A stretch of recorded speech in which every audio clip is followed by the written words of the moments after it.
Hey everybody, welcome. Today we're looking at the Elite Force Glock 17 Gen 4. This is a gas blowback airsoft replica officially licensed by Umarex. And we recently took a look at the Gen 3 and now we're moving on to the Gen 4. We're going to go over every bit of it to help you decide if it's worth its steep price tag. So stay tuned.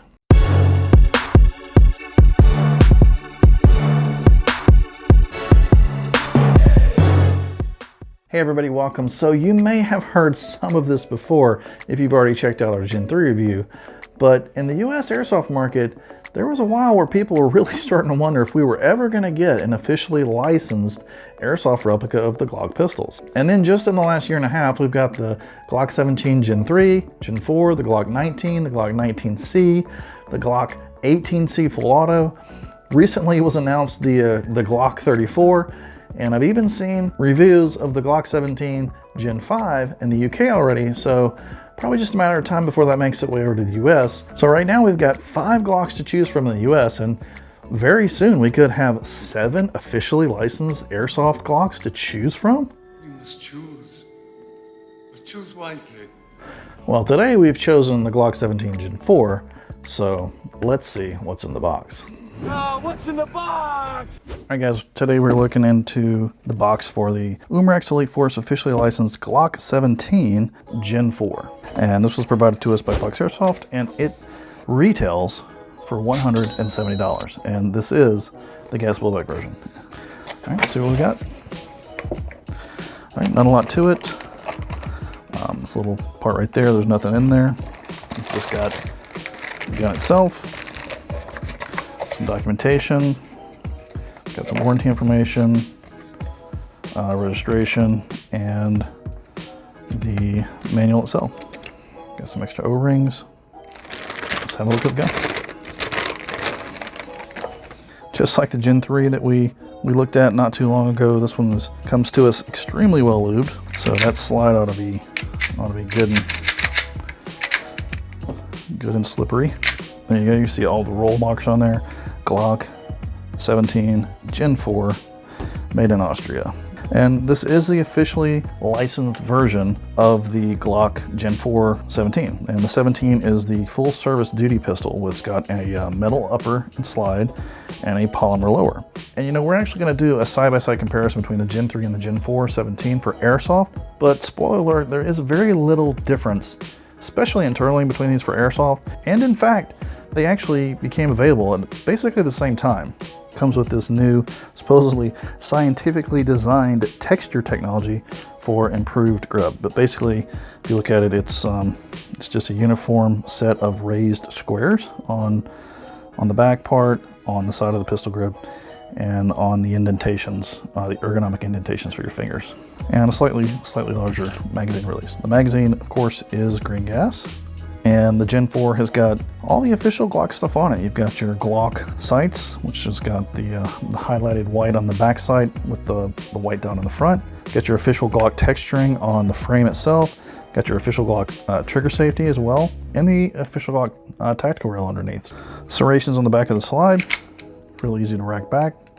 And of course it does have that very famous, or some would say infamous, square blocky Glock styling. And of course the gun does come with an adjustable hop up, which you get to by removing your magazine. Gonna rack the slide back slightly, pull down your takedown lever, and then it comes right off. It's a little hard to pull off, but you're not gonna hurt anything. And then looking at the underside of the slide, got your adjustable hop up right there that you can move with the fingernail. And then to put it back on, you just thread it onto the rails.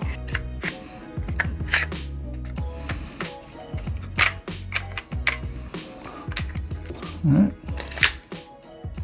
there you go. And that is pretty much it as far as the show and tell goes of what's in the box. So let's go talk more about this gun.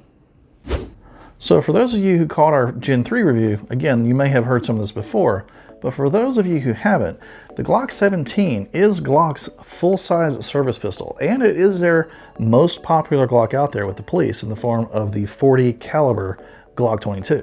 And in the airsoft world, Gen 3, Gen 4, Gen 5, those things mean very, very little. They just mean that that particular airsoft gun is the 1-to-1 replica of that real world equivalent. And the real world Glock 17 Gen 4 came out in 2010, and it was meant to have improved ergonomics and a slightly better recoil spring for 40 caliber. This particular one is gas blowback and it's green gas, and it's provided to us by Fox Airsoft for review, where you can pick it up for $170. It's got an aluminum slide up top and a polymer frame beneath. It's 7.4 inches long and 5.5 inches high. And it comes with all the official Glock goodies. It's got Glock official sights, it's got the Glock official trigger safety, Glock official frame texture, Glock official accessory rail with, on the underside, the serial number embedded as well. And it's got all the trades and roll marks as well. It's got officially licensed by Glock on the right side. And it's got all the Glock trades and roll marks on the left as well, where we have the Glock logo, Glock 17 Gen 4, made in Austria, and 9mm by 19. And what's different about the Gen 4 is that it has this new texturized grip.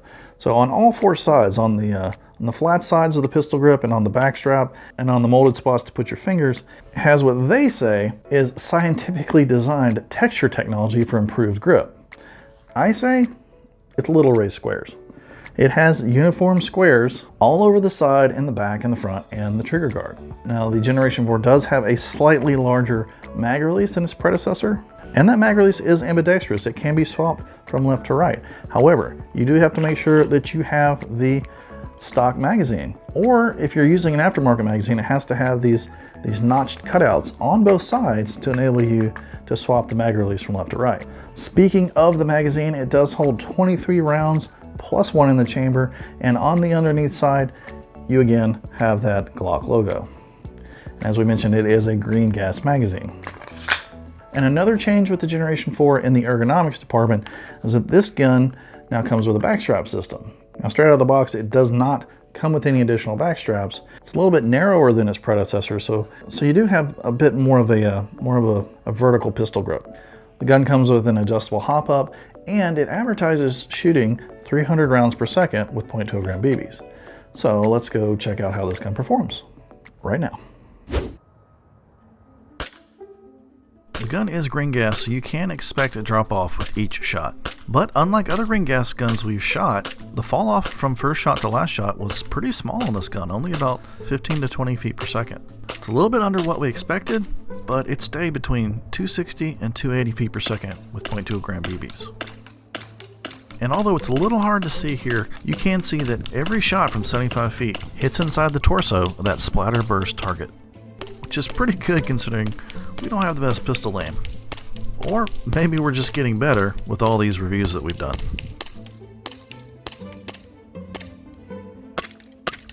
But the gun was not without at least one minor issue, and that was its ability to lock the slide back on an empty mag.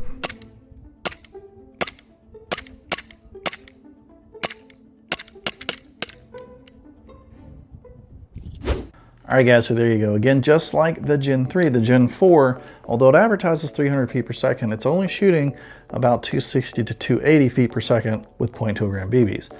It's a little bit underwhelming. You would kind of hope the gun would be a little bit closer to that 350 indoor limit, but it does keep you well under the 330 limit that a lot of indoor CQB fields are going to lately.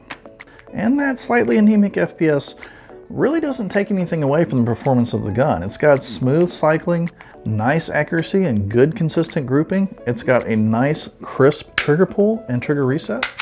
But just like when we reviewed the G3, with the G4 we also had a little bit of trouble getting it to recognize that the magazine was empty and locked back on the last shot. Again, we're testing in pretty cold weather lately and really windy weather, so that could have something to do with it. But we did have to dry fire it quite a few times before it finally did recognize that the magazine was empty and locked back. Other than that, a really great, fun to shoot airsoft pistol. So guys, just remember when it comes to airsoft, 4 is not necessarily better than 3 or 5. There are some slight cosmetic differences and some slight ergonomic differences, so just choose the one that you like best. Anyway guys, thanks for hanging out, and if you want to help our channel out, like, comment, share, subscribe, all of that good stuff, because it really does help us get out in front of more new people. And if you really want to help us continue to make better content and get access to more content, maybe consider becoming a Patreon. But in the meantime, if you haven't already, make sure you join us on our airsoft journey by hitting that subscribe button and that notification bell so that you don't miss a single video that comes out every Tuesday with bonus videos on Fridays. And until then, we'll see you next time.